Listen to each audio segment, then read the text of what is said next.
سورہ معوذتین۔ نام: اگرچہ قرآن مجید کی یہ آخری دو صورتیں بجائے خود الگ الگ ہیں اور مصحف میں الگ ناموں ہی سے لکھی ہوئی ہیں، لیکن ان کے درمیان باہم اتنا گہرا تعلق ہے اور ان کے مضامین ایک دوسرے سے اتنی قریبی مناسبت رکھتے ہیں کہ ان کا ایک مشترک نام معوذتین یعنی پناہ مانگنے والی دو صورتیں رکھا گیا ہے۔ امام بہیقی نے دلائل نبوت میں لکھا ہے کہ یہ نازل بھی ایک ساتھ ہی ہوئی ہیں، اسی وجہ سے ان کا مجموعی نام معوذتین ہے۔ ہم یہاں دونوں پر ایک ہی دیباچہ پیش کر رہے ہیں کیونکہ ان سے متعلقہ مسائل اور مباحث بالکل یکساں ہیں، البتہ آگے ان کی ترجمانی اور تفسیر الگ الگ کی جائے گی۔ زمانہ نزول: حضرت حسن بصری، اکرمہ، عطا اور جابر بن زید کہتے ہیں کہ یہ صورتیں مکی ہیں۔ حضرت عبداللہ بن عباس رضی اللہ تعالی عنہ سے بھی ایک روایت یہی ہے، مگر ان سے دوسری روایت یہ ہے کہ یہ مدنی ہیں، اور یہی قول حضرت عبداللہ بن زبیر رضی اللہ تعالی عنہ اور قتادہ کا بھی ہے۔ اس دوسرے قول کو جو روایات تقویت پہنچاتی ہیں ان میں سے ایک مسلم، ترمذی، نسائی اور مسند امام احمد بن حنبل میں حضرت عقبہ بن عامر کی یہ حدیث ہے کہ رسول اللہ صلی اللہ علیہ وآلہ وسلم نے ایک روز مجھ سے فرمایا، تمہیں کچھ پتہ ہے کہ آج رات مجھ پر کیسی آیات نازل ہوئی ہیں؟ یہ بے مثل آیات ہیں، اعوذ برب الفلق اور اعوذ برب الناس۔ یہ حدیث اس بنا پر ان صورتوں کے مدنی ہونے کی دلیل ہے کہ حضرت عقبہ بن عامر ہجرت کے بعد مدینہ طیبہ میں ایمان لائے تھے، جیسا کہ ابو داؤد اور نسائی نے خود ان کے اپنے بیان سے نقل کیا ہے۔ دوسری روایات جو اس قول کی تقویت کی موجب بنی ہیں وہ ابن سعد، امام بہیقی، حافظ ابن حجر، حافظ بدر الدین عینی، عبد بن حمید وغیرہ کی نقل کردہ یہ روایات ہیں کہ جب مدینے میں یہود نے رسول اللہ صلی اللہ علیہ وآلہ وسلم پر جادو کیا تھا اور اس کے اثر سے حضور صلی اللہ علیہ وآلہ وسلم بیمار ہو گئے تھے، اس وقت یہ صورتیں نازل ہوئی تھیں۔ ابن سعد نے واقدی کے حوالے سے بیان کیا ہے کہ یہ سن 7 ہجری کا واقعہ ہے۔ اسی بنا پر سفیان بن عیینہ نے بھی ان صورتوں کو مدنی کہا ہے۔ لیکن جیسا کہ ہم سورہ اخلاص کے دیباچے میں بیان کر چکے ہیں، کسی صورت یا آیت کے متعلق جب یہ کہا جاتا ہے کہ وہ فلاں موقع پر نازل ہوئی تھی تو اس کا مطلب لازماً یہی نہیں ہوتا کہ وہ پہلی مرتبہ اسی موقع پر نازل ہوئی تھی، بلکہ بعض اوقات ایسا ہوا ہے کہ ایک صورت یا آیت پہلے نازل ہو چکی تھی اور پھر کوئی خاص واقعہ یا صورتحال پیش آنے پر اللہ تعالیٰ کی طرف سے اسی کی طرف دوبارہ، بلکہ کبھی کبھی بار بار حضور صلی اللہ علیہ وآلہ وسلم کو توجہ دلائی جاتی تھی۔ ہمارے نزدیک ایسا ہی معاملہ معوذتین کا بھی ہے۔ ان کا مضمون صاف بتا رہا ہے کہ یہ ابتداءً مکے میں اس وقت نازل ہوئی ہوں گی جب وہاں حضور صلی اللہ علیہ وآلہ وسلم کی مخالفت خوب زور پکڑ چکی تھی۔ بعد میں جب مدینہ طیبہ میں منافقین، یہود اور مشرکین کی مخالفت کے طوفان اٹھے تو حضور صلی اللہ علیہ وآلہ وسلم کو پھر انہی دونوں صورتوں کے پڑھنے کی تلقین کی گئی، جیسا کہ حضرت عقبہ بن عامر کی مندرجہ بالا روایت میں ذکر آیا ہے۔ اس کے بعد جب آپ پر جادو کیا گیا اور آپ کی علالت مزاج نے شدت اختیار کی تو اللہ کے حکم سے جبرائیل علیہ السلام نے آ کر پھر یہی صورتیں پڑھنے کی آپ کو ہدایت کی۔ اس لیے ہمارے نزدیک ان مفسرین کا بیان ہی زیادہ معتبر ہے جو ان دونوں صورتوں کو مکی قرار دیتے ہیں۔ جادو کے معاملے کے ساتھ ان کو مخصوص سمجھنے میں تو یہ امر بھی مانے ہے کہ اس کے ساتھ صرف سورہ فلق کی ایک آیت وَمِن شَرِّ النَّفَّاثَاتِ فِی الْعُقَدِ ہی تعلق رکھتی ہے۔ سورہ فلق کی باقی آیات اور پوری سورہ ناس کا اس معاملے سے براہ راست کوئی تعلق نہیں ہے۔ موضوع اور مضمون: مکہ معظمہ میں یہ دونوں صورتیں جن حالات میں نازل ہوئی تھیں وہ یہ تھے کہ اسلام کی دعوت شروع ہوتے ہی ایسا محسوس ہونے لگا تھا کہ رسول اللہ صلی اللہ علیہ وآلہ وسلم نے گویا بھیڑوں کے چھتے میں ہاتھ ڈال دیا ہے۔ جوں جوں آپ کی دعوت پھیلتی گئی، کفار قریش کی مخالفت بھی شدید ہوتی چلی گئی، جب تک انہیں یہ امید رہی کہ شاید وہ کسی طرح کی سودے بازی کر کے یا بہلا پھسلا کر آپ کو اس کام سے باز رکھ سکیں گے، اس وقت تک تو پھر بھی عناد کی شدت میں کچھ کمی رہی۔ لیکن جب حضور صلی اللہ علیہ وآلہ وسلم نے ان کو اس طرف سے بالکل مایوس کر دیا کہ آپ ان کے ساتھ دین کے معاملے میں کوئی مصالحت کرنے پر آمادہ ہو سکیں گے، اور سورہ کافرون میں صاف صاف ان سے کہہ دیا گیا کہ جن کی بندگی تم کرتے ہو ان کی بندگی کرنے والا میں نہیں ہوں، اور جس کی بندگی میں کرتا ہوں اس کی بندگی کرنے والے تم نہیں ہو، اس لیے میرا راستہ الگ ہے اور تمہارا راستہ الگ، تو کفار کی دشمنی اپنے پورے عروج پر پہنچ گئی۔ خصوصیت کے ساتھ جن خاندانوں کے افراد، مردوں یا عورتوں، لڑکوں یا لڑکیوں نے اسلام قبول کر لیا تھا، ان کے دلوں میں تو حضور کے خلاف ہر وقت بھٹیاں سلگتی رہتی تھیں۔ گھر گھر آپ کو کوسا جا رہا تھا، خفیہ مشورے کیے جا رہے تھے کہ کسی وقت رات کو چھپ کر آپ کو قتل کر دیا جائے تاکہ بنی ہاشم کو قاتل کا پتہ نہ چل سکے اور وہ بدلہ نہ لے سکیں۔ آپ کے خلاف جادو ٹونے کیے جا رہے تھے تاکہ آپ یا تو وفات پا جائیں یا سخت بیمار پڑ جائیں یا دیوانے ہو جائیں۔ شیاطین جن و انس ہر طرف پھیل گئے تھے تاکہ عوام کے دلوں میں آپ کے خلاف اور آپ کے لائے ہوئے دین اور قرآن کے خلاف کوئی نہ کوئی وسوسہ ڈال دیں، جس سے لوگ بدگمان ہو کر آپ سے دور بھاگنے لگیں۔ بہت سے لوگوں میں حسد کی آگ بھی جل رہی تھی، کیونکہ وہ اپنے سوا یا اپنے قبیلے کے کسی آدمی کے سوا دوسرے کسی شخص کا چراغ جلتے نہ دیکھ سکتے تھے۔ مثال کے طور پر ابو جہل جس بنا پر رسول اللہ صلی اللہ علیہ وآلہ وسلم کی مخالفت میں حد سے بڑھتا چلا جاتا تھا، اس کی وجہ وہ خود یہ بیان کرتا ہے کہ ہمارا اور بنی عبد مناف یعنی رسول اللہ صلی اللہ علیہ وآلہ وسلم کے خاندان کا باہم مقابلہ تھا۔ انہوں نے کھانے کھلائے تو ہم نے بھی کھلائے، انہوں نے لوگوں کو سواریاں دیں تو ہم نے بھی دیں، انہوں نے عطیے دیے تو ہم نے بھی دیے،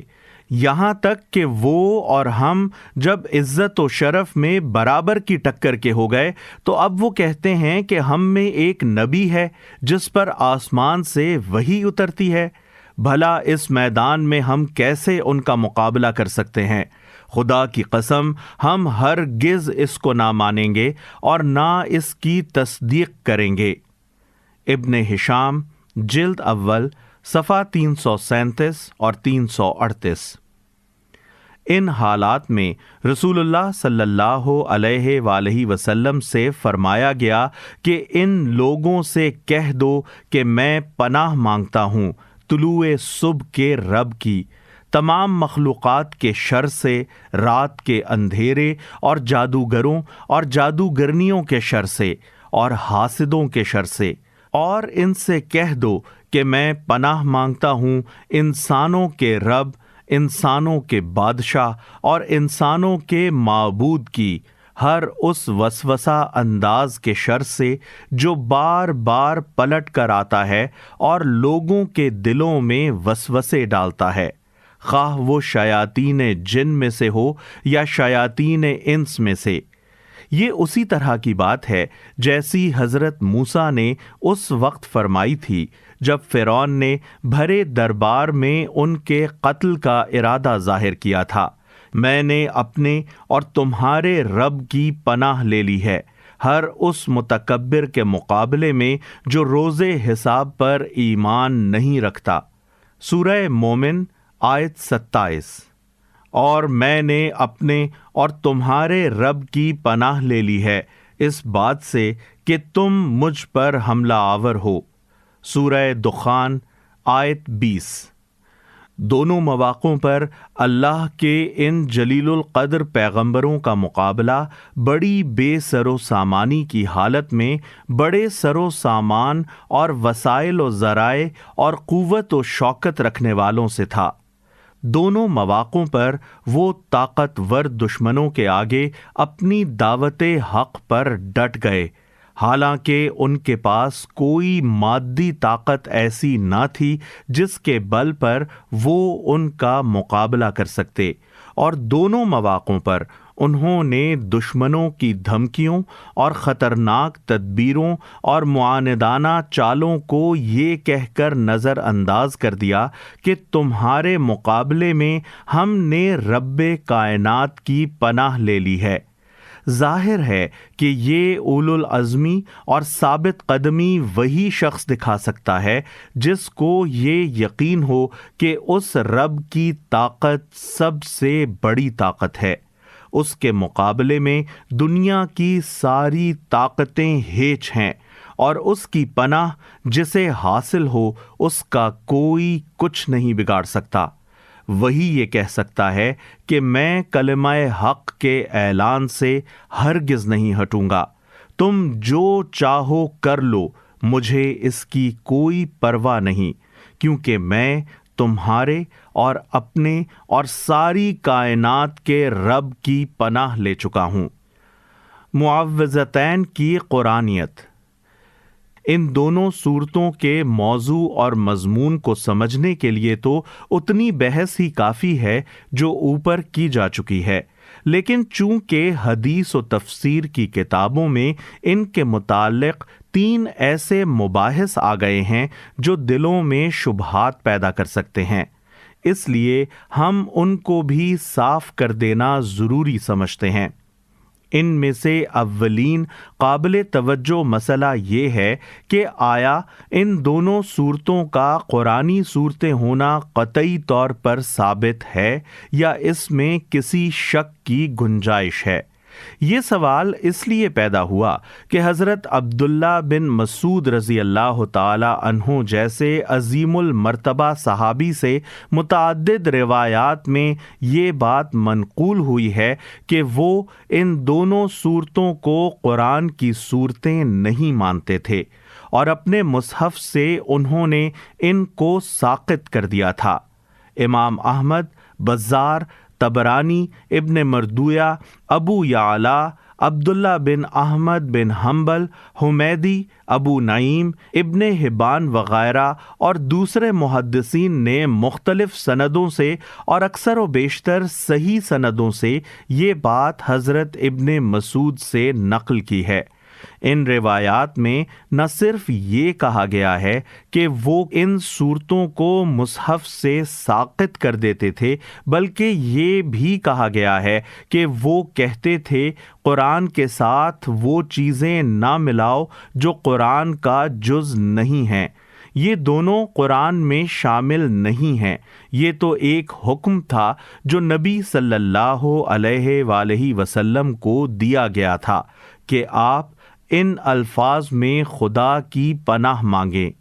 بعض روایات میں اس پر یہ اضافہ بھی ہے کہ وہ ان دونوں صورتوں کو نماز میں نہیں پڑھتے تھے۔ ان روایات کی بنا پر مخالفین اسلام کو قرآن کے بارے میں یہ شبہات ابھارنے کا موقع مل گیا کہ معاذ اللہ یہ کتاب تحریف سے محفوظ نہیں ہے، بلکہ اس میں جب یہ دو صورتیں ابن مسعود رضی اللہ تعالی عنہ جیسے صحابی کے بیان کے مطابق الحاقی ہیں تو نامعلوم اور کیا کیا حذف و اضافے اس کے اندر ہوئے ہوں گے۔ اس طعن سے پیچھا چھڑانے کے لیے قاضی ابو بکر اور قاضی ایاز وغیرہ نے یہ تاویل کی کہ ابن مسعود معوذتین کی قرآنیت کے منکر نہ تھے، بلکہ صرف ان کو مصحف میں درج کرنے سے انکار کرتے تھے، کیونکہ ان کے نزدیک مصحف میں صرف وہی چیز درج کی جانی چاہیے تھی جس کے ثبت کرنے کی رسول اللہ صلی اللہ علیہ وآلہ وسلم نے اجازت دی ہو، اور ابن مسعود تک یہ اطلاع نہیں پہنچی تھی کہ حضور صلی اللہ علیہ وآلہ وسلم نے اس کی اجازت دی ہے۔ لیکن یہ تعویل درست نہیں ہے، کیونکہ صحیح سندوں کے ساتھ یہ بات ثابت ہے کہ ابن مسعود رضی اللہ تعالی عنہ نے ان کے قرآنی صورتیں ہونے کا انکار کیا ہے۔ کچھ دوسرے بزرگوں مثلاً امام ابن حزم اور امام فخر الدین رازی نے سرے سے اس بات ہی کو جھوٹ اور باطل قرار دیا ہے کہ ابن مسعود نے ایسی کوئی بات کہی ہے، مگر مستند تاریخی حقائق بلا سند رد کر دینا کوئی علمی طریقہ نہیں ہے۔ اب سوال یہ ہے کہ ابن مسعود کی ان روایات سے قرآن پر جو طعن وارد ہوتا ہے اس کا صحیح رد کیا ہے؟ اس سوال کے کئی جواب ہیں جن کو ہم سلسلہ وار درج کرتے ہیں۔ ایک،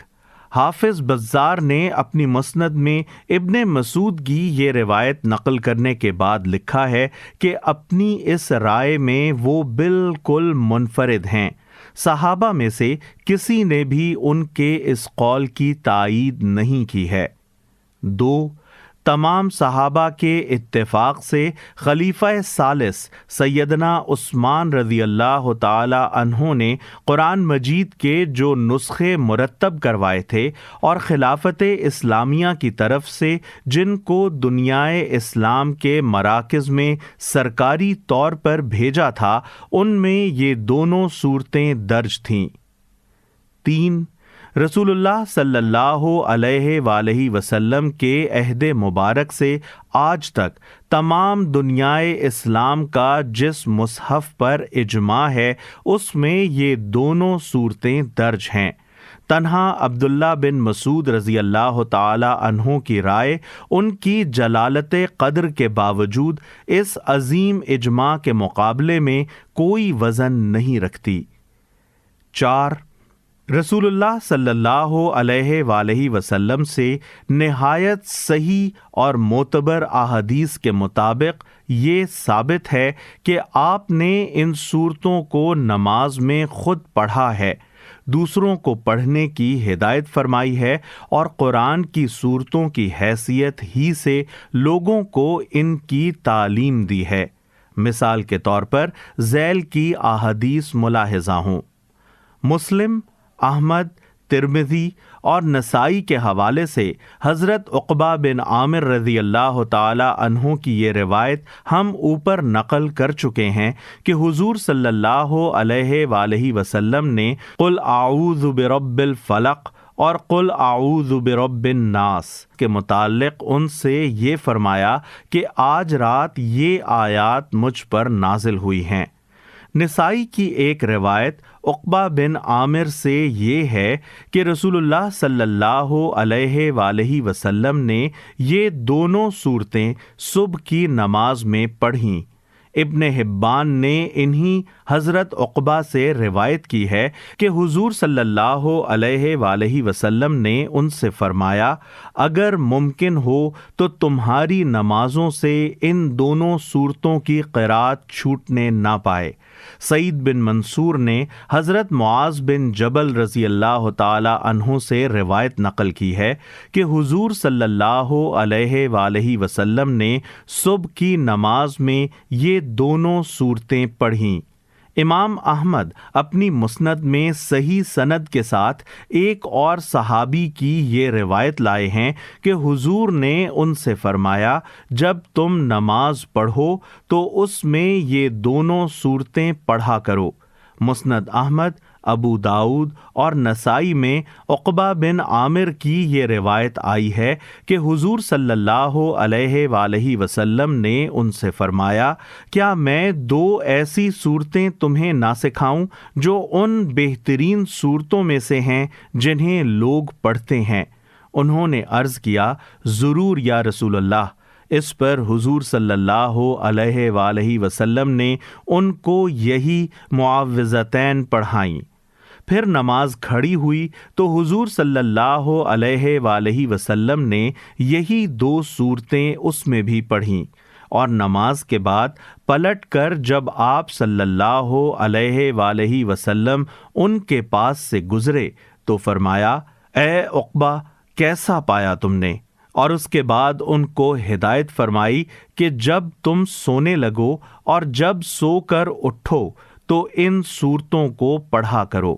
مسند احمد، ابو داؤد، ترمذی اور نسائی میں عقبہ بن عامر کی ایک روایت یہ بھی ہے کہ حضور صلی اللہ علیہ وآلہ وسلم نے ان کو ہر نماز کے بعد معوذات یعنی قل هو اللہ احد اور معوذتین پڑھنے کی تلقین کی۔ نسائی، ابن مردویہ اور حاکم نے عقبہ بن عامر کی یہ روایت بھی نقل کی ہے کہ ایک مرتبہ حضور صلی اللہ علیہ وآلہ وسلم سواری پر چلے جا رہے تھے اور میں آپ کے قدم مبارک پر ہاتھ رکھے ہوئے ساتھ ساتھ چل رہا تھا۔ میں نے عرض کیا، مجھے سورہ ہود یا سورہ یوسف سکھا دیجیے۔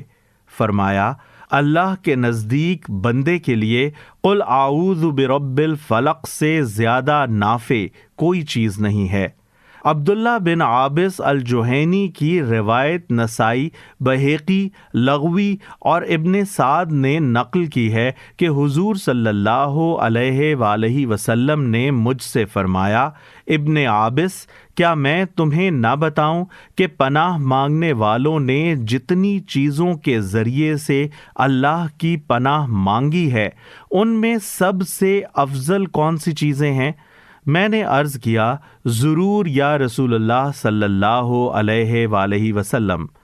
فرمایا، قل اعوذ برب الفلق اور قل اعوذ برب الناس، یہ دونوں صورتیں۔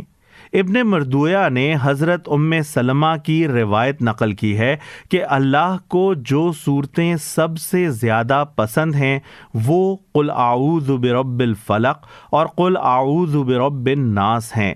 یہاں یہ سوال پیدا ہوتا ہے کہ حضرت عبداللہ رضی اللہ تعالی عنہ بن مسعود کو یہ غلط فہمی آخر کیسے لاحق ہوئی کہ یہ دونوں قرآن مجید کی صورتیں نہیں ہیں؟ اس کا جواب ہمیں دو روایات کو جمع کر کے دیکھنے سے ملتا ہے۔ ایک روایت یہ ہے کہ حضرت عبداللہ بن مسعود کہتے ہیں کہ یہ تو ایک حکم تھا جو رسول اللہ صلی اللہ علیہ وآلہ وسلم کو دیا گیا تھا کہ آپ اس طرح تعوذ کیا کریں۔ دوسری وہ روایت جو کئی مختلف سندوں سے امام بخاری نے صحیح البخاری میں، امام احمد نے اپنی مسند میں، حافظ ابو بکر الحمیدی نے اپنی مسند میں، ابو نعیم نے اپنی المستخرج میں اور نسائی نے اپنی سنن میں زر بن حبیش کے حوالے سے تھوڑے تھوڑے لفظی اختلاف کے ساتھ حضرت ابی بن کعب رضی اللہ تعالی عنہ سے جو علم قرآن کے لحاظ سے صحابہ کرام میں ایک ممتاز مقام رکھتے تھے نقل کی ہے۔ زر بن حبیش کا بیان ہے کہ میں نے حضرت ابی رضی اللہ تعالی عنہ سے کہا کہ آپ کے بھائی حضرت عبداللہ بن مسعود ایسا اور ایسا کہتے ہیں، آپ ان کے اس قول کے متعلق کیا کہتے ہیں؟ انہوں نے جواب دیا، میں نے رسول اللہ صلی اللہ علیہ وآلہ وسلم سے اس کے بارے میں سوال کیا تھا۔ حضور صلی اللہ علیہ وآلہ وسلم نے فرمایا کہ مجھ سے کہا گیا قل، تو میں نے بھی کہا قل، اس لیے ہم بھی اسی طرح کہتے ہیں جس طرح حضور صلی اللہ علیہ وآلہ وسلم کہتے ہیں۔ امام احمد کی روایت میں حضرت ابی کے الفاظ یہ ہیں، میں شہادت دیتا ہوں کہ رسول اللہ صلی اللہ علیہ وآلہ وسلم نے مجھے بتایا کہ جبرائیل علیہ السلام نے آپ سے قل اعوذ برب الفلق کہا تھا، اس لیے آپ نے بھی ایسا ہی کہا، اور انہوں نے قل اعوذ برب الناس کہا تھا، اس لیے آپ صلی اللہ علیہ وآلہ وسلم نے بھی ایسا ہی کہا۔ لہٰذا ہم بھی اسی طرح کہتے ہیں جس طرح حضور صلی اللہ علیہ وآلہ وسلم نے کہا۔ ان دونوں روایات پر غور کیجئے تو معلوم ہوگا کہ حضرت عبداللہ بن مسعود کو دونوں صورتوں میں لفظ قل یعنی کہو دیکھ کر یہ غلط فہمی ہوئی کہ رسول اللہ صلی اللہ علیہ وآلہ وسلم کو اعوذ برب الفلق اور اعوذ برب الناس کہنے کا حکم دیا گیا ہے، لیکن انہوں نے حضور صلی اللہ علیہ وآلہ وسلم سے اس کے متعلق سوال کرنے کی ضرورت محسوس نہ کی۔ حضرت ابی بن کعب رضی اللہ تعالی عنہ کے ذہن میں بھی اس کے متعلق سوال پیدا ہوا، اور انہوں نے حضور صلی اللہ علیہ وآلہ وسلم سے اس کو پوچھ لیا۔ حضور صلی اللہ علیہ وآلہ وسلم نے بتایا کہ جبرائیل علیہ السلام نے چونکہ قل کہا تھا، اس لیے میں بھی قل کہتا ہوں۔ اس بات کو یوں سمجھیے کہ اگر کسی کو حکم دینا مقصود ہو اور اس سے کہا جائے کہو کہ میں پناہ مانگتا ہوں، تو وہ حکم کی تعمیل میں یہ نہیں کہے گا کہو میں پناہ مانگتا ہوں، بلکہ وہ کہو کا لفظ ساقط کر کے میں پناہ مانگتا ہوں کہے گا۔ بخلاف اس کے اگر کسی کو بالادست حاکم کا پیغامبر ان الفاظ میں پیغام پہنچائے کہ کہو میں پناہ مانگتا ہوں، اور یہ پیغام اسے اپنے تک رکھنے کے لیے نہیں بلکہ دوسروں تک پہنچانے کے لیے دیا جائے، تو وہ لوگوں تک پیغام کے الفاظ کو جوں کا توں پہنچائے گا، اس میں سے کوئی چیز ساقط کرنے کا مجاز نہ ہوگا۔ بس ان دونوں صورتوں کی ابتدا لفظ قل سے ہونا اس بات کا صریح ثبوت ہے کہ یہ کلام وہی ہے جسے حضور صلی اللہ علیہ وآلہ وسلم کو دیا گیا۔ قرآن مجید میں ان دونوں صورتوں کے علاوہ 1330 آیات ایسی ہیں جو لفظ قل یعنی کہو سے شروع ہوئی ہیں۔ ان سب میں قل کا ہونا اس بات کی علامت ہے کہ یہ کلام وحی ہے جسے انہی الفاظ میں پہنچانا حضور صلی اللہ علیہ وآلہ وسلم کے ذمے فرض تھا، جن الفاظ میں یہ آپ پر نازل کیا گیا تھا، ورنہ ہر جگہ قل اگر ایک حکم ہوتا تو حضور صلی اللہ علیہ وآلہ وسلم اس لفظ کو ساقط کر کے وہ بات کہتے جس کے کہنے کا آپ کو حکم دیا گیا تھا، اور اسے قرآن میں درج نہ کیا جاتا، بلکہ حضور صلی اللہ علیہ وآلہ وسلم صرف اس حکم کی تعمیل میں وہ بات کہہ دینے پر اکتفا فرماتے جسے کہنے کا آپ کو حکم دیا گیا تھا۔ اس مقام پر اگر آدمی کچھ غور کرے تو اس کی سمجھ میں یہ بات اچھی طرح آ سکتی ہے کہ صحابہ کرام کو بے خطا سمجھنا اور ان کی کسی بات کے لیے غلط کا لفظ سنتے ہی توہین صحابہ کا شور مچا دینا کس قدر بے جا حرکت ہے۔ یہاں آپ دیکھ رہے ہیں کہ حضرت عبداللہ بن مسعود رضی اللہ تعالی عنہ جیسے جلیل القدر صحابی سے قرآن کی 2 سورتوں کے بارے میں کتنی بڑی چوک ہو گئی۔ ایسی چوک اگر ایسے عظیم مرتبہ کے صحابی سے ہو سکتی ہے تو دوسروں سے بھی کوئی چوک ہو جانی ممکن ہے۔ ہم علمی تحقیق کے لیے اس کی چھان بین بھی کر سکتے ہیں اور کسی صحابی کی کوئی بات یا چند باتیں غلط ہوں تو انہیں غلط بھی کہہ سکتے ہیں۔ البتہ سخت ظالم ہوگا وہ شخص جو غلط کہنے سے آگے بڑھ کر ان پر زبان تان دراز کرے۔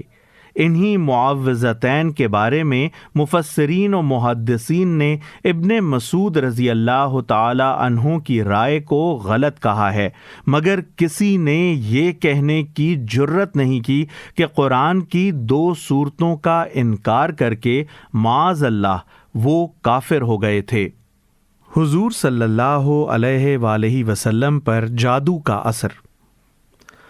دوسرا مسئلہ جو ان صورتوں کے معاملے میں پیدا ہوتا ہے وہ یہ ہے کہ روایات کی روح سے حضور صلی اللہ علیہ وآلہ وسلم پر جادو کیا گیا تھا اور اس کے اثر سے آپ بیمار ہو گئے تھے، اور اس اثر کو دور کرنے کے لیے حضرت جبرائیل علیہ السلام نے آ کر آپ کو یہ صورتیں پڑھنے کی ہدایت کی تھی۔ اس پر قدیم اور جدید زمانے کے بہت سے اقلیت پسندوں نے اعتراض کیا ہے کہ روایات اگر مان لی جائیں تو شریعت ساری کی ساری مشتبہ ہو جاتی ہے، کیونکہ اگر نبی پر جادو کا اثر ہو سکتا تھا اور ان روایات کی روح سے ہو گیا تھا تو ہم نہیں کہہ سکتے کہ مخالفین نے جادو کے زور پر نبی سے کیا کیا کہلوا اور کروا لیا ہو، اور اس کی دی ہوئی تعلیم میں کتنی چیزیں خدا کی طرف سے ہوں اور کتنی جادو کے زیر اثر۔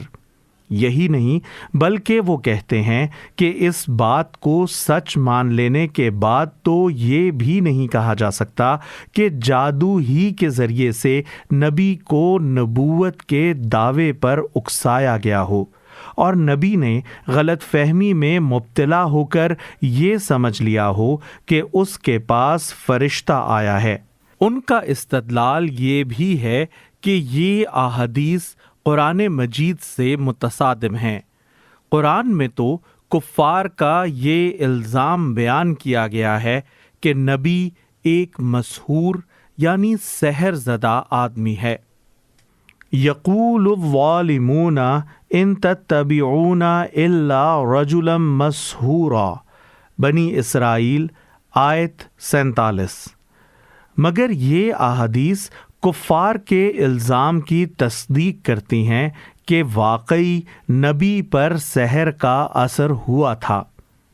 اس مسئلے کی تحقیق کے لیے ضروری ہے کہ سب سے پہلے یہ دیکھا جائے کہ کیا در حقیقت مستند تاریخی روایات کی روح سے یہ ثابت ہے کہ رسول اللہ صلی اللہ علیہ وآلہ وسلم پر جادو کا اثر ہوا تھا، اور اگر ہوا تھا تو وہ کیا تھا اور کس حد تک تھا۔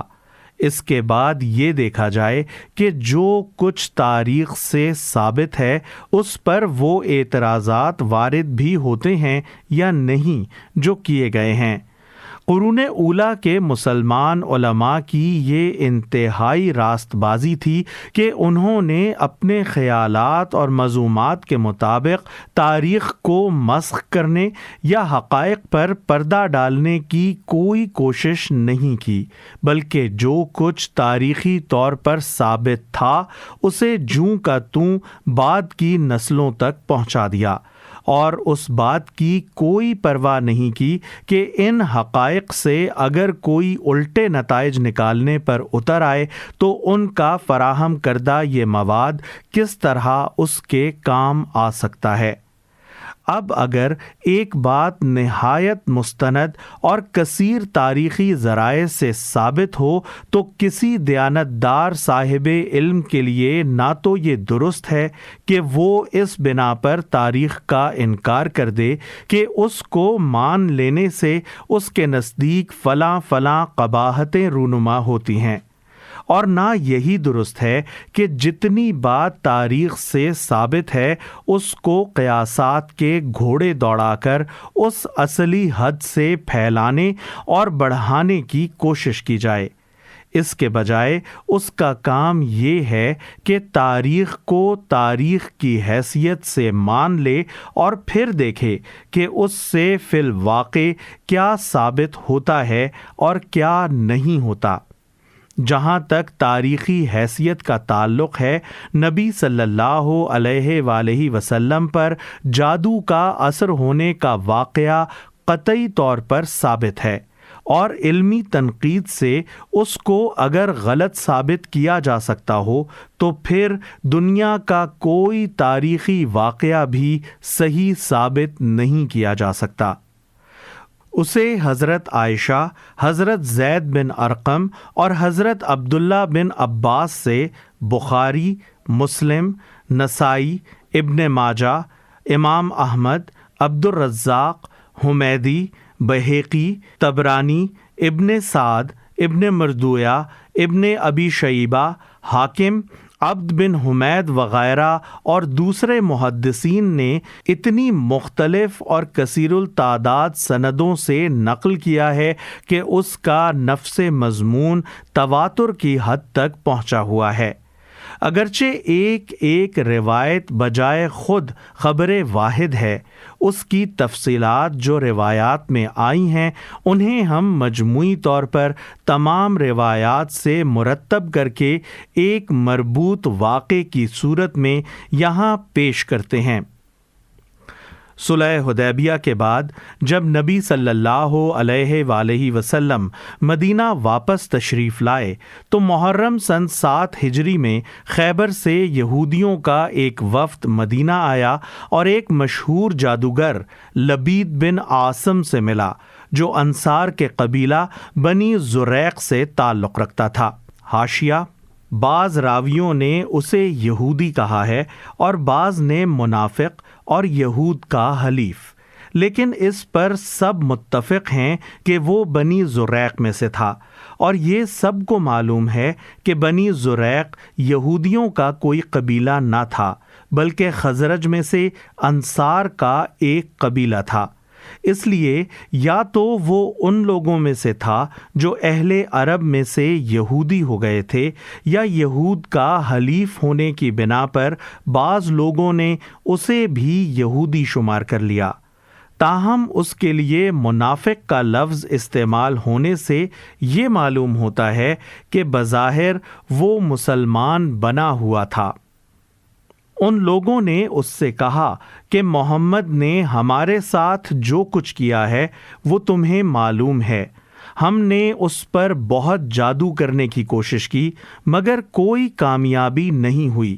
اب ہم تمہارے پاس آئے ہیں کیونکہ تم ہم سے بڑے جادوگر ہو۔ لو یہ 3 اشرفیاں حاضر ہیں، انہیں قبول کرو اور محمد پر ایک زور کا جادو کر دو۔ اس زمانے میں حضور صلی اللہ علیہ وآلہ وسلم کے ہاں ایک یہودی لڑکا خدمتگار تھا۔ اس سے ساز باز کر کے ان لوگوں نے حضور صلی اللہ علیہ وآلہ وسلم کی کنگھی کا ایک ٹکڑا حاصل کر لیا جس میں آپ کے منہ مبارک تھے۔ انہی بالوں اور کنگھی کے دندانوں پر جادو کیا گیا۔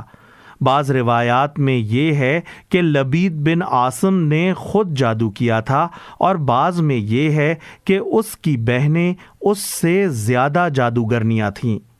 ان سے اس نے جادو کروایا تھا۔ بہرحال ان دونوں صورتوں میں سے جو صورت بھی ہو، اس جادو کو ایک نر کھجور کے خوشے کے غلاف میں رکھ کر لبید نے بنی زریق کے کنویں زاروان یا زی اروان نامی کی تہ میں ایک پتھر کے نیچے دبا دیا۔ حاشیہ: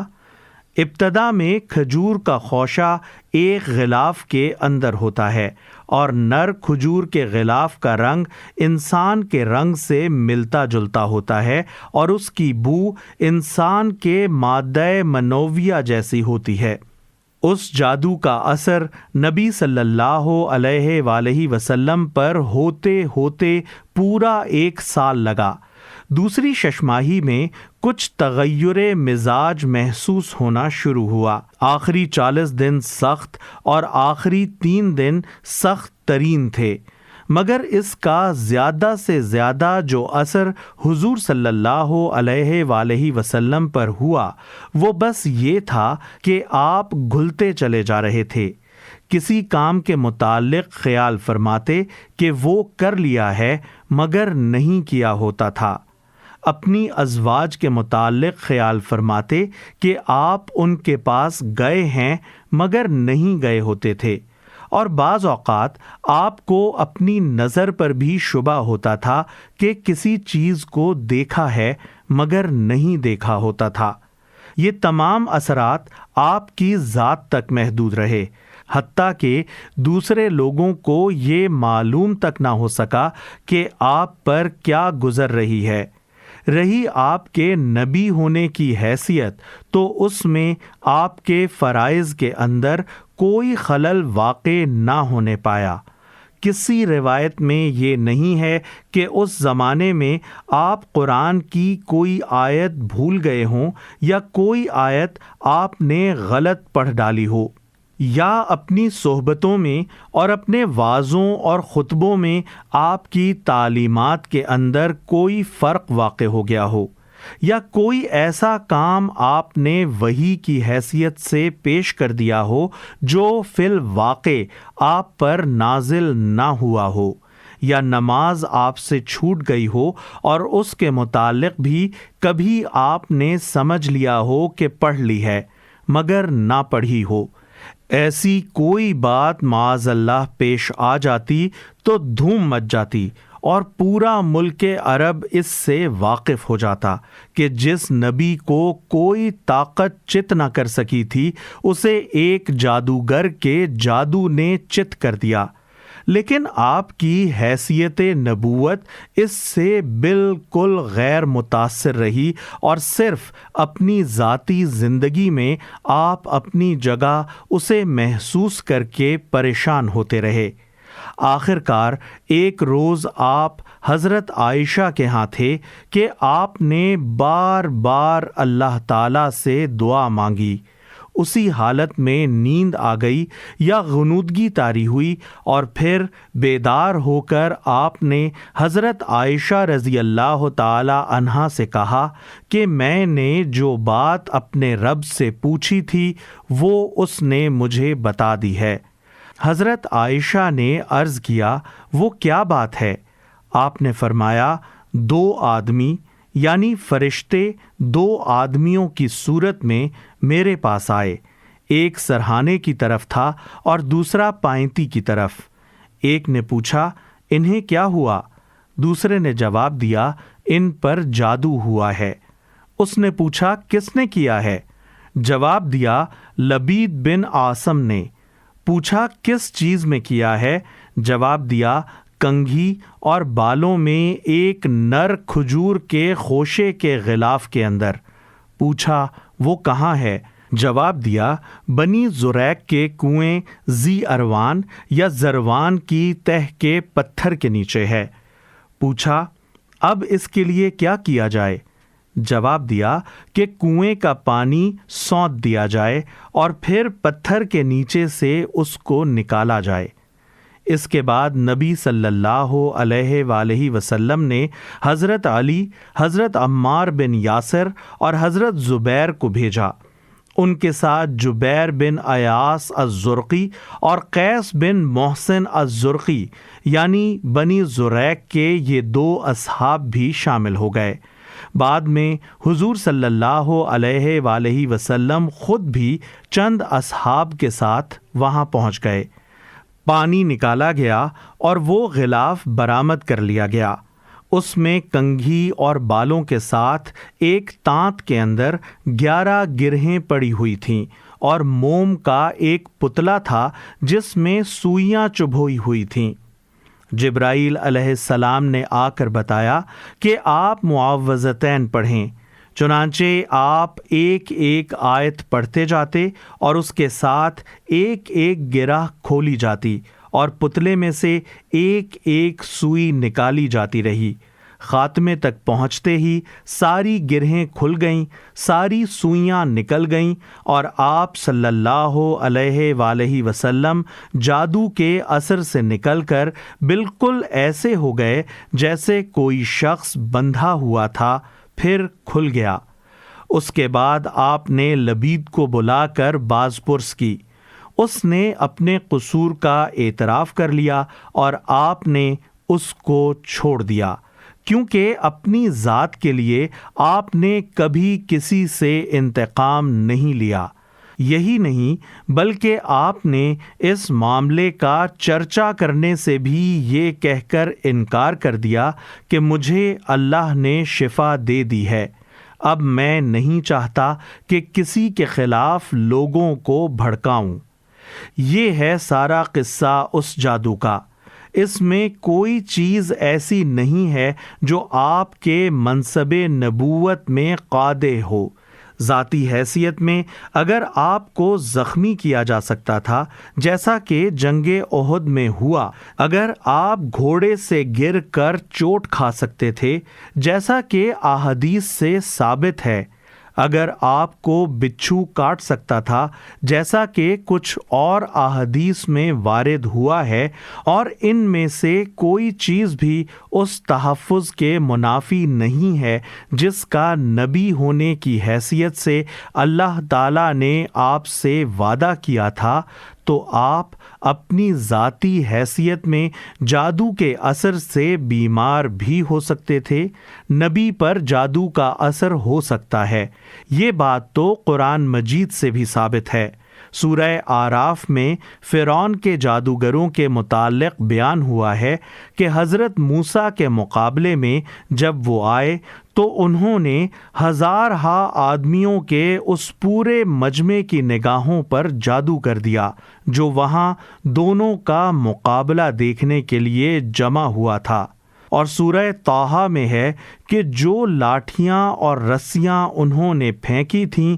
ان کے متعلق عام لوگوں ہی نے نہیں، حضرت موسیٰ علیہ السلام نے بھی یہی سمجھا کہ وہ ان کی طرف سانپوں کی طرح دوڑی چلی آ رہی ہیں، اور اس سے حضرت موسیٰ خوفزدہ ہو گئے، یہاں تک کہ اللہ تعالیٰ نے ان پر وحی نازل کی کہ خوف نہ کرو، تم ہی غالب رہو گے، ذرا اپنا عصا پھینکو۔ رہا یہ اعتراض کہ یہ تو کفار مکہ کے اس الزام کی تصدیق ہو گئی کہ نبی صلی اللہ علیہ وآلہ وسلم کو وہ سحر زدہ آدمی کہتے تھے، تو اس کا جواب یہ ہے کہ کفار آپ کو سحر زدہ آدمی اس معنی میں نہیں کہتے تھے کہ آپ کسی جادوگر کے اثر سے بیمار ہو گئے ہیں، بلکہ اس معنی میں کہتے تھے کہ کسی جادوگر نے معاذ اللہ آپ کو پاگل کر دیا ہے، اور اسی پاگل پن میں آپ نبوت کا دعویٰ کر بیٹھے ہیں اور جنت و دوزخ کے افسانے سنا رہے ہیں۔ اب ظاہر ہے کہ یہ اعتراض ایسے معاملے پر سرے سے چسپاں ہی نہیں ہوتا جس کے متعلق تاریخ سے یہ ثابت ہے کہ جادو کا اثر صرف ذات محمد پر ہوا تھا، نبوت محمد اس سے بالکل غیر متاثر رہی۔ اس سلسلے میں یہ بات بھی قابل ذکر ہے کہ جو لوگ جادو کو محض اوہام کے قبیل کی چیز قرار دیتے ہیں ان کی یہ رائے صرف اس وجہ سے ہے کہ جادو کے اثرات کی کوئی سائنٹیفک توجیہ نہیں کی جا سکتی، لیکن دنیا میں بہت سی چیزیں ایسی ہیں جو تجربے اور مشاہدے میں نہیں آتی ہیں، مگر سائنٹیفک طریقے سے یہ بیان نہیں کیا جا سکتا کہ وہ کیسے رونما ہوئی ہیں۔ اس طرح کی توجیح پر اگر ہم قادر نہیں ہیں تو اس سے یہ لازم نہیں آتا کہ اس چیز ہی کا انکار کر دیا جائے جس کی ہم توجیح نہیں کر سکتے۔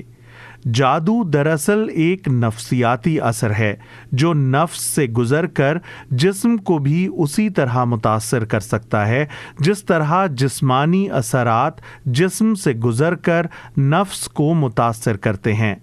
مثال کے طور پر خوف ایک نفسیاتی چیز ہے، مگر اس کا اثر جسم پر یہ ہوتا ہے کہ رونگٹے کھڑے ہو جاتے ہیں اور بدن میں تھر تھری چھوٹ جاتی ہے۔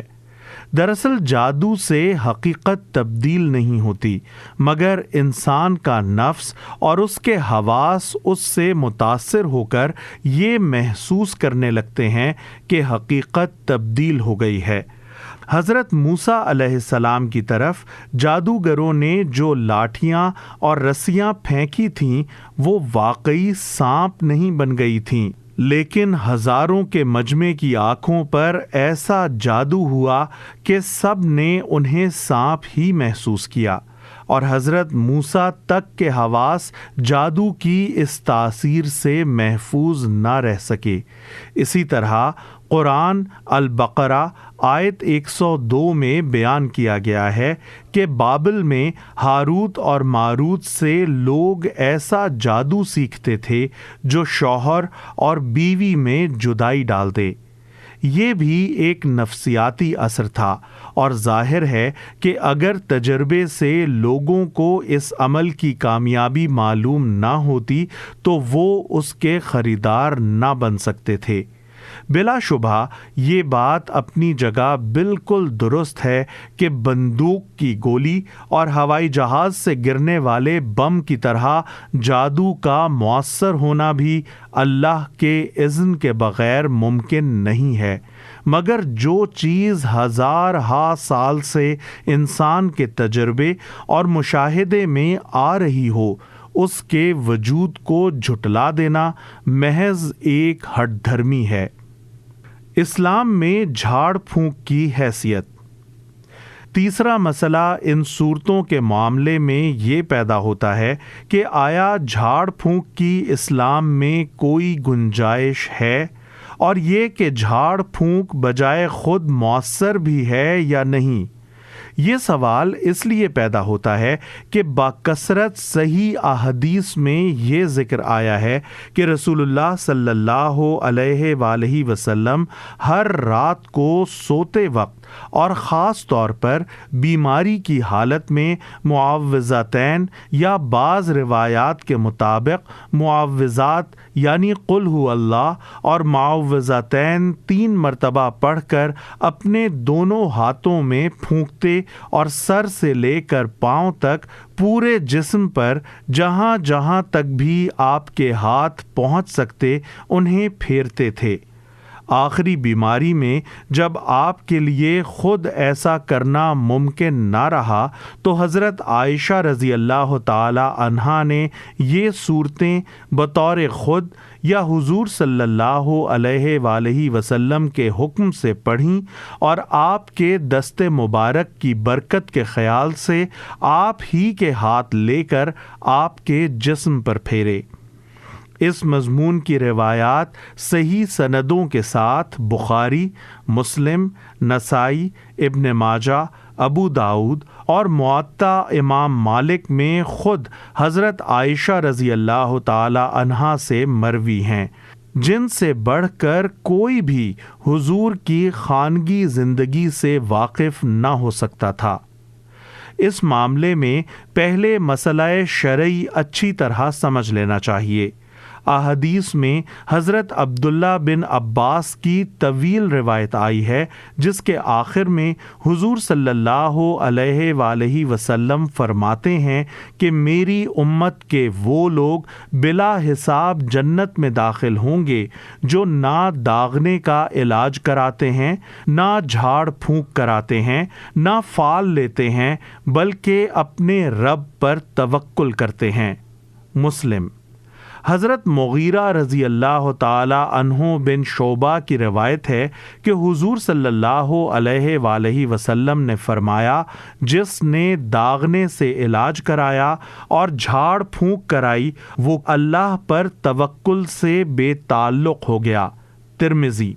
حضرت عبداللہ بن مسعود کی روایت ہے کہ رسول اللہ صلی اللہ علیہ وآلہ وسلم 10 چیزوں کو ناپسند فرماتے تھے، جن میں سے ایک جھاڑ پھونک بھی ہے، سوائے معوذتین یا معوذات کے۔ ابو داؤد، احمد، نسائی، ابن حبان، حاکم۔ بعض احادیث سے یہ بھی معلوم ہوتا ہے کہ ابتدا میں حضور صلی اللہ علیہ وآلہ وسلم نے جھاڑ پھونک سے بالکل منع فرما دیا تھا، لیکن بعد میں اس شرط کے ساتھ اس کی اجازت دے دی کہ اس میں شرک نہ ہو، اللہ کے پاک ناموں یا اس کے کلام سے جھاڑا جائے، کلام ایسا ہو جو سمجھ میں آئے اور یہ معلوم کیا جا سکے کہ اس میں کوئی گناہ کی چیز نہیں ہے،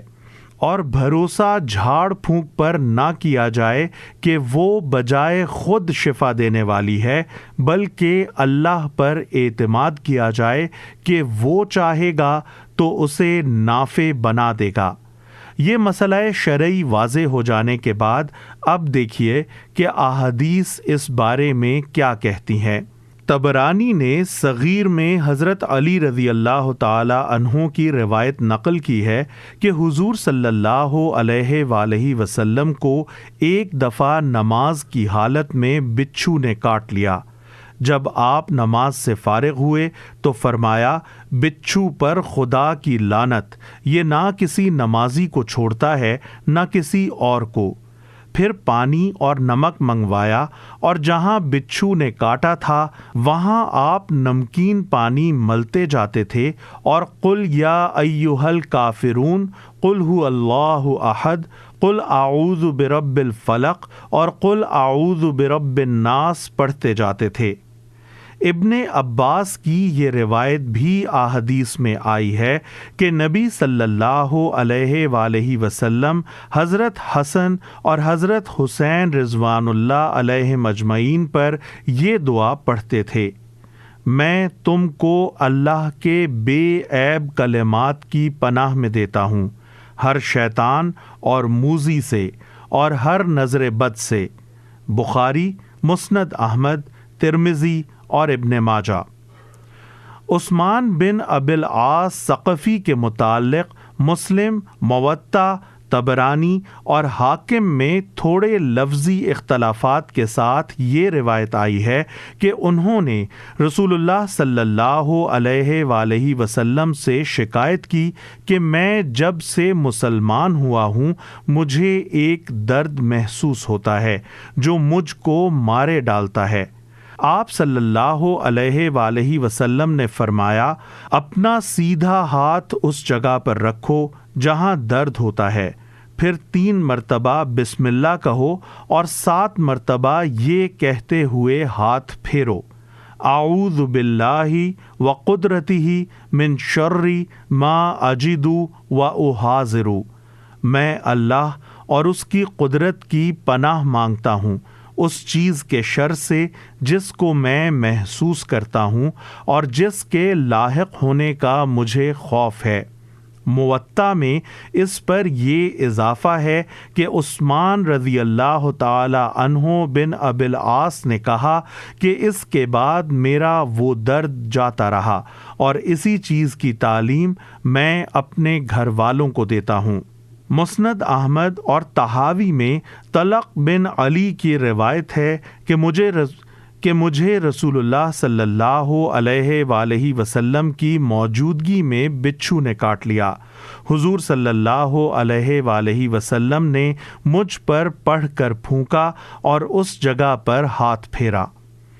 مسلم میں ابو سعید خدری کی روایت ہے کہ ایک مرتبہ نبی صلی اللہ علیہ وآلہ وسلم بیمار ہوئے تو جبرائیل نے آ کر پوچھا،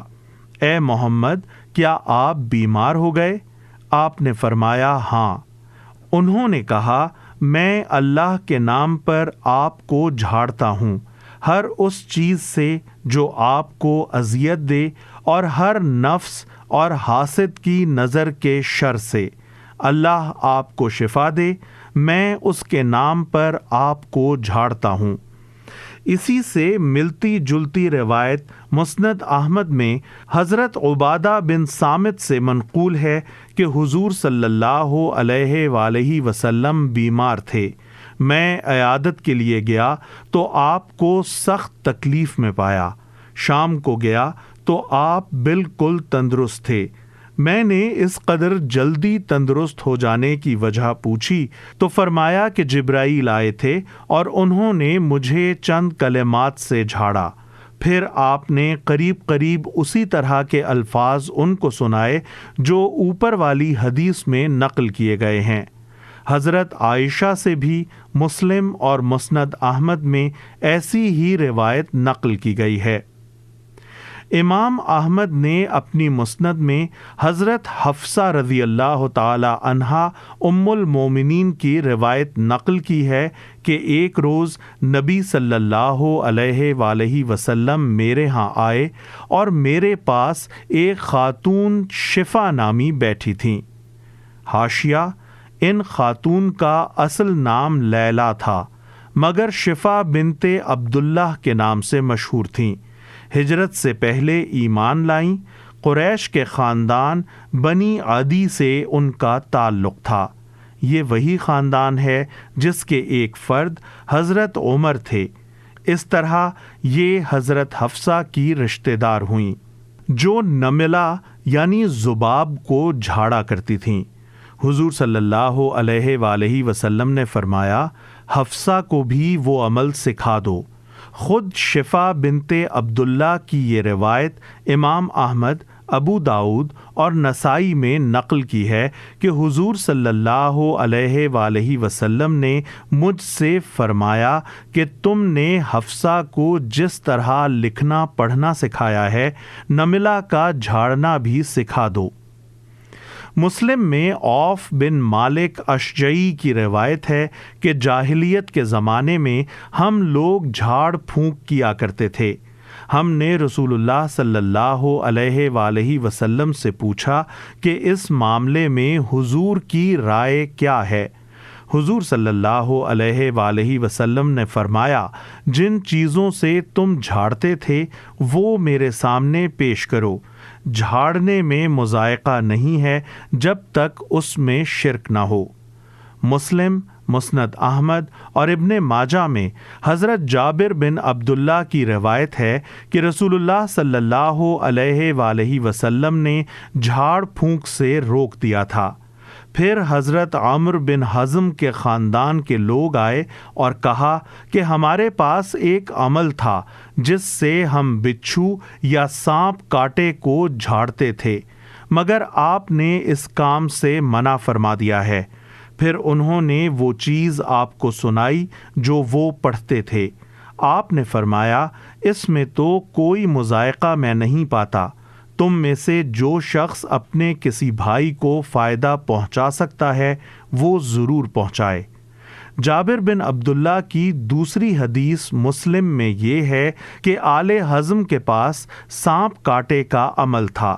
اور حضور صلی اللہ علیہ وآلہ وسلم نے ان کو اس کی اجازت دے دی۔ اس کی تائید مسلم، مسند احمد اور ابن ماجہ میں حضرت عائشہ کی یہ روایت بھی کرتی ہے کہ حضور صلی اللہ علیہ وآلہ وسلم نے انصار کے ایک خاندان کو ہر زہریلے جانور کے کانٹے کو جھاڑنے کی اجازت مرحمت فرمائی۔ مسند احمد اور ترمذی اور مسلم اور ابن ماجہ میں حضرت انس سے بھی اس سے ملتی جلتی روایات نقل کی گئی ہیں، جن میں حضور صلی اللہ علیہ وآلہ وسلم نے زہریلے جانوروں کے کانٹے اور ذباب کے علاج اور نظر بد کے جھاڑنے کی اجازت دی۔ مسند احمد، ترمذی، ابن ماجہ اور حاکم میں حضرت عمیر مولا ابن اللحم سے یہ روایت نقل کی ہے کہ جاہلیت کے زمانے میں میرے پاس ایک عمل تھا جس سے میں جھاڑا کرتا تھا۔ میں نے حضور صلی اللہ علیہ وآلہ وسلم کے سامنے اسے پیش کیا۔ آپ نے فرمایا فلاں فلاں چیزیں اس میں سے نکال دو، باقی سے تم جھاڑ سکتے ہو۔ موطا میں ہے کہ حضرت ابو بکر اپنی صاحبزادی حضرت عائشہ کے گھر تشریف لے گئے تو دیکھا کہ وہ بیمار ہیں اور ایک یہودیہ ان کو جھاڑ رہی ہے۔ اس پر انہوں نے فرمایا کہ کتاب اللہ پڑھ کر جھاڑ۔ اس سے معلوم ہوا کہ اہل کتاب اگر تورات یا انجیل کی آیات پڑھ کر جھاڑیں تب بھی یہ جائز ہے۔ رہا یہ سوال کہ آیا جھاڑ پھونک مفید بھی ہے یا نہیں، تو اس کا جواب یہ ہے کہ رسول اللہ صلی اللہ علیہ وآلہ وسلم نے دوا اور علاج سے نہ صرف یہ کہ کبھی منع نہیں فرمایا بلکہ خود فرمایا کہ ہر مرض کی دوا اللہ نے پیدا کی ہے اور تم لوگ دوا کیا کرو۔ حضور صلی اللہ علیہ وآلہ وسلم نے خود لوگوں کو بعض امراض کے علاج بتائے ہیں، جیسا کہ احادیث میں کتاب الطب کو دیکھنے سے معلوم ہو سکتا ہے، لیکن دوا بھی اللہ ہی کے حکم اور اذن سے نافع ہوتی ہے، ورنہ اگر دوا اور طبی معالجہ بہرحال میں نافع ہوتا تو ہسپتالوں میں کوئی نہ مرتا۔ اب اگر دوا اور علاج کرنے کے ساتھ اللہ کے کلام اور اس کے اسماء حسنہ سے بھی استفادہ کیا جائے یا ایسی جگہ جہاں کوئی طبی امداد میسر نہ ہو اللہ ہی کی طرف رجوع کر کے اس کے کلام اور اسماء و صفات سے استعانت کی جائے تو یہ مادہ پرستوں کے سوا کسی کی بھی عقل کے خلاف نہیں ہے۔ حاشیہ: مادہ پرست دنیا کے بھی بہت سے ڈاکٹروں نے اعتراف کیا ہے کہ دعا اور رجوع الی اللہ مریضوں کی شفایابی میں بہت کارگر چیز ہے، اور اس کا خود مجھے ذاتی طور پر اپنی زندگی میں 2 مرتبہ تجربہ ہوا ہے۔ 1948 میں جب مجھے نظر بند کیا گیا تو چند روز بعد ایک پتھری میرے مثانے میں آ کر اڑ گئی اور 16 گھنٹے تک پیشاب بند رہا۔ میں نے اللہ تعالیٰ سے دعا کی کہ میں ظالموں سے علاج کی درخواست نہیں کرنا چاہتا، تو ہی میرا علاج فرما دے۔ چنانچہ وہ پتھری پیشاب کے راستے سے ہٹ گئی اور 20 برس تک ہٹی رہی، یہاں تک کہ 1968 میں اس نے پھر تکلیف دی اور اس کو آپریشن کر کے نکالا گیا۔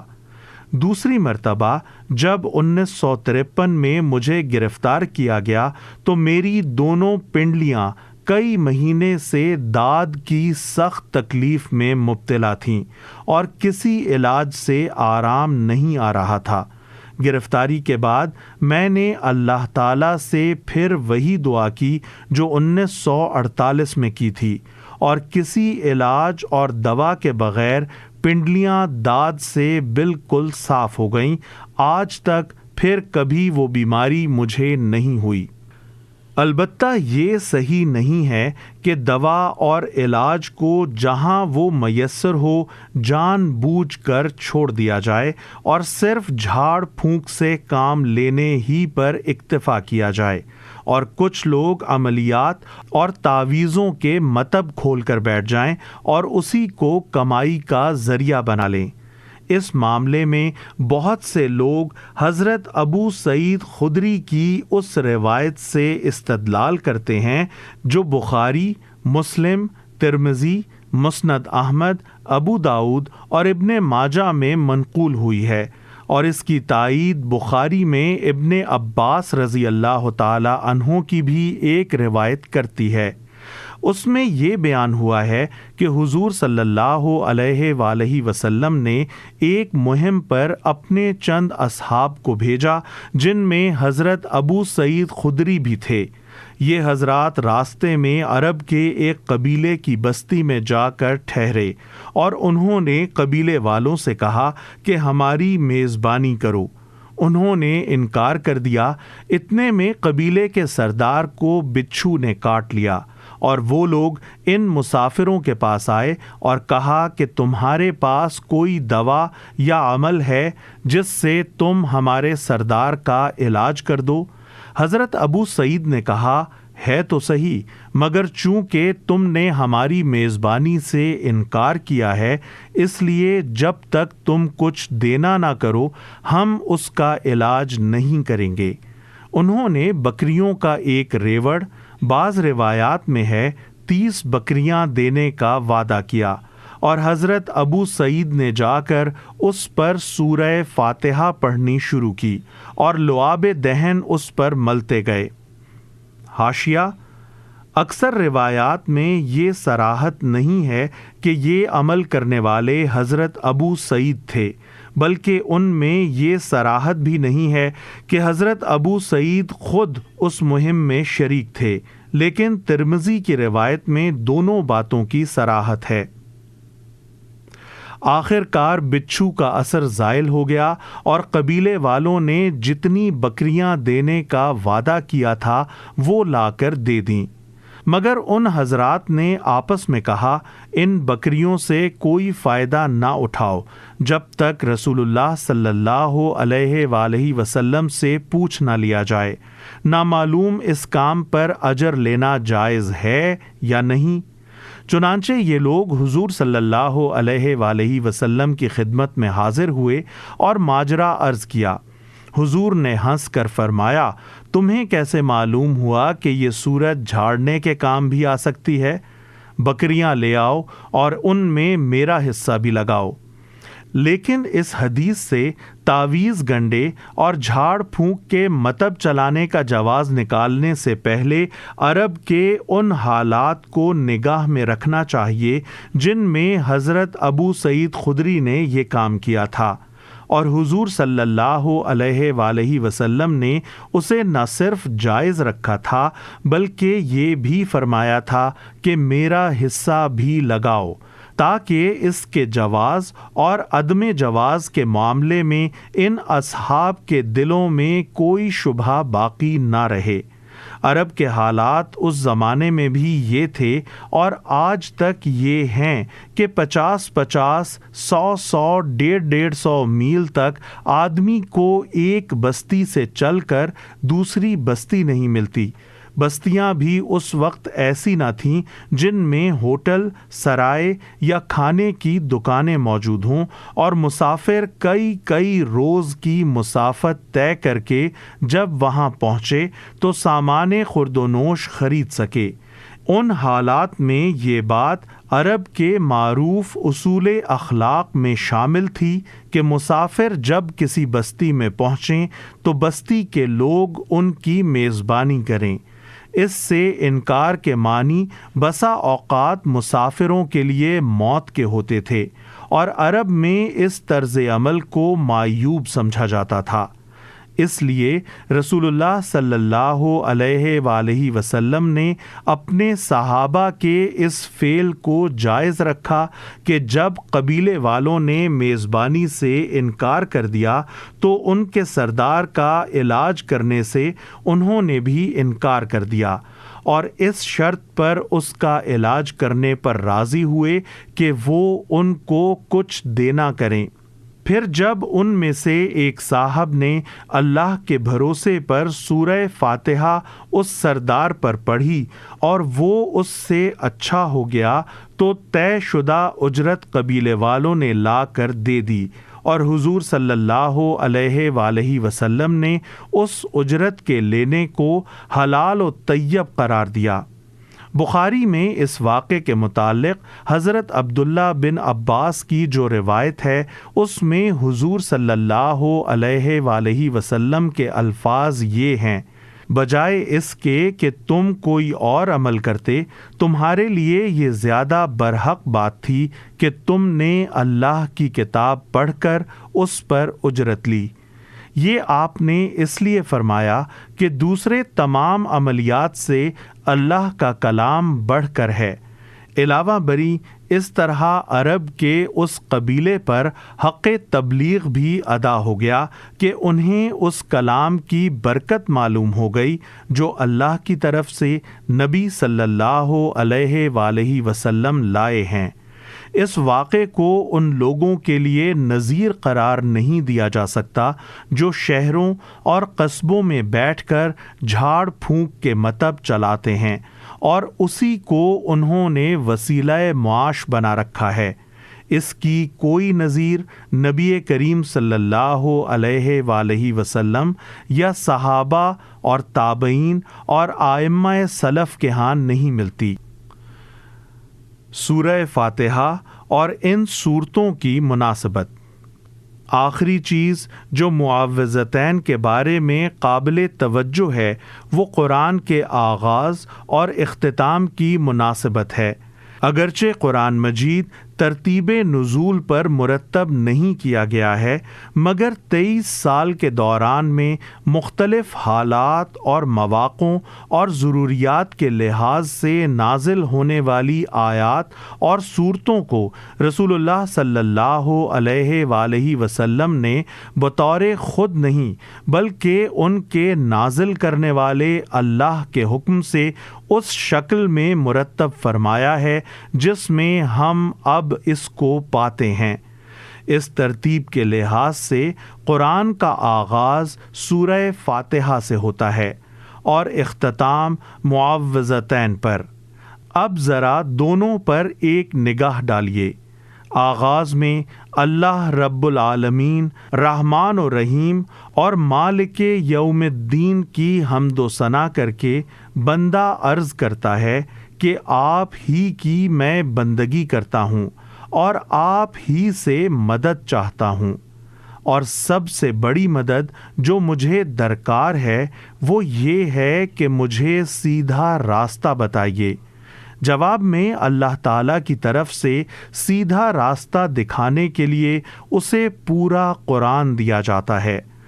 اور اس کو ختم اس بات پر کیا جاتا ہے کہ بندہ اللہ تعالیٰ سے جو رب الفلق، رب الناس، ملک الناس اور الہ الناس ہے عرض کرتا ہے کہ میں ہر مخلوق کے ہر فتنے اور شر سے محفوظ رہنے کے لیے آپ ہی کی پناہ لیتا ہوں، اور خصوصیت کے ساتھ شیاطین جن و انس کے وسوسوں سے آپ کی پناہ مانگتا ہوں، کیونکہ راہ راست کی پیروی میں وہی سب سے زیادہ مانع ہوتے ہیں۔ اس آغاز کے ساتھ یہ اختتام جو مناسبت رکھتا ہے وہ کسی صاحب نظر سے پوشیدہ نہیں رہ سکتی۔ بسم اللہ الرحمن الرحیم۔ اللہ کے نام سے جو بے انتہا مہربان اور رحم فرمانے والا ہے۔ قل اعوذ برب الناس۔ کہو میں پناہ مانگتا ہوں انسانوں کے رب، ملک الناس،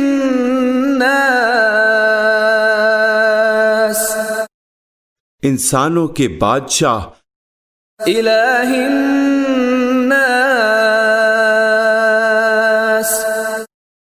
انسانوں کے حقیقی معبود کی، من شر الوسواس الخناس،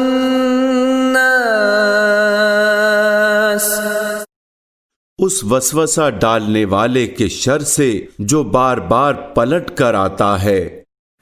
یعنی ایک دفعہ وسوسہ ڈال کر جب بہکانے میں کامیاب نہیں ہوتا تو ہٹ جاتا ہے اور پھر آ کر وسوسہ اندازی کرنے لگتا ہے، اور یہ کوشش پے در پے جاری رکھتا ہے۔ الذی یوسوس فی صدور الناس،